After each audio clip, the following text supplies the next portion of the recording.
bienvenue au stade de la Cité olympique des Big à l'ouverture de la 34e de la Coupe d'Afrique des Nations de football. Les éléphants de Côte d'Ivoire affrontent les Youtous de Guinée-Bissau. Les éléphants auront-ils les ressources nécessaires pour un départ propitiatoire dans cette compétition? Ça va se savoir au bout de 90. Le moment tant attendu enfin arrivé. Bonsoir à tous les amoureux du ballon rond. Bienvenue au stade olympique Alassane Ouattara de Bimpe pour vivre avec nous ce match d'ouverture qui va opposer le pays hôte de la Côte d'Ivoire et la Guinée-Bissau. Bonsoir Patrick Guité. La Côte d'Ivoire affiche ses ambitions, aller le plus loin possible et pourquoi pas garder le trophée de sa canne. Cela passe bien évidemment par une victoire d'entrée. Mais bien avant, on va écouter les hymnes nationaux, commençant par l'hymne national de la Guinée-Bissau. Ceci est notre bien-aimé pays. Abidjan adopted an independence in 1960. First bird, Guinea-Bissau.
L'hymne national de la Guinée-Bissau. Et à présent, mesdames, messieurs, l'Abidjanaise, l'hymne national de la Côte d'Ivoire.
Quel frisson, ça ne se décrit pas, mon cher Patrick Guité. Voilà, on a senti ici l'émotion qu'on a pu ressentir après donc l'exécution de l'hymne national de la Côte d'Ivoire par le public en acapella. C'est un moment inoubliable pour ce public aussi. Bonsoir Chris Nobojan, bonsoir à tous les téléspectateurs de NCI Sport. Vous avez raison de le dire. Que d'émotions, que de frissons. Eh bien, j'ai la peau, la chair de poule, mon cher Chris Nobojan. Parce que depuis 2014, cette compétition a été attribuée à la Côte d'Ivoire et tellement de personnes ont œuvré pour réaliser donc ce rêve qui est devenu une réalité pour les millions d'Ivoiriens qui sont heureux aujourd'hui d'assister à ce match.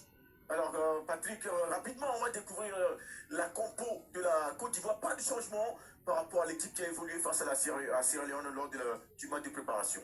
Aucun changement. Cette équipe qui a évolué face donc à la Sierra Leone est remis sur le tapis par Jean-Louis Gasset pour essayer donc de dynamiter cette équipe de Guinée-Bissau.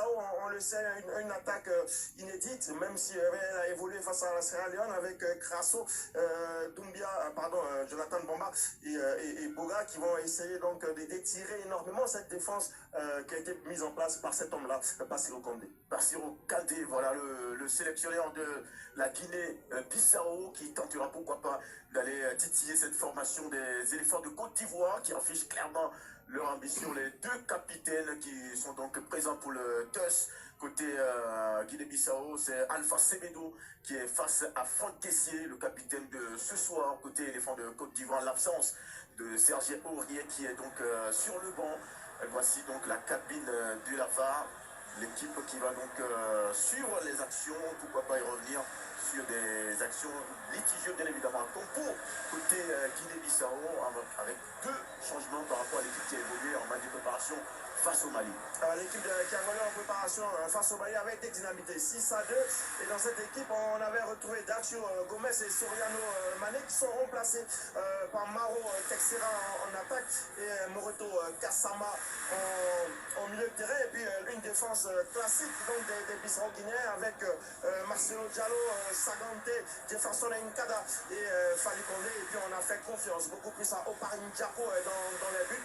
Et donc cette équipe Bissau-Guinée, on va suivre avec attention et bien l'animation surtout de cette équipe placée en 4-3-3. Est-ce que ça serait une 4-3-3 offensif ou défensif? En tout cas, on va suivre l'animation et donc des tours face aux éléphants de Côte d'Ivoire. Et c'est important cette rencontre également pour cet homme, Jean-Louis Gasset, 70 ans, et qui, en conférence de presse d'avant-match, a déclaré qu'il a envie de réaliser un rêve pour ce peuple à la Côte d'Ivoire qui cherche bien évidemment une troisième étoile sur son maillot. Ça va être donc un match important pour ces deux formations, mais surtout pour les éléphants de Côte d'Ivoire. Il va falloir bien démarrer la partie, alors qu'on a l'arbitre de la partie, Amine Mohamed.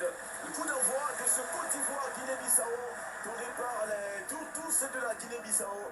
Match d'ouverture de la 34e édition de la Coupe d'Afrique des Nations. La Côte d'Ivoire se doit de gagner pour lancer sa canne face à une équipe bissau-guinéenne qui voudra de son côté tenir tête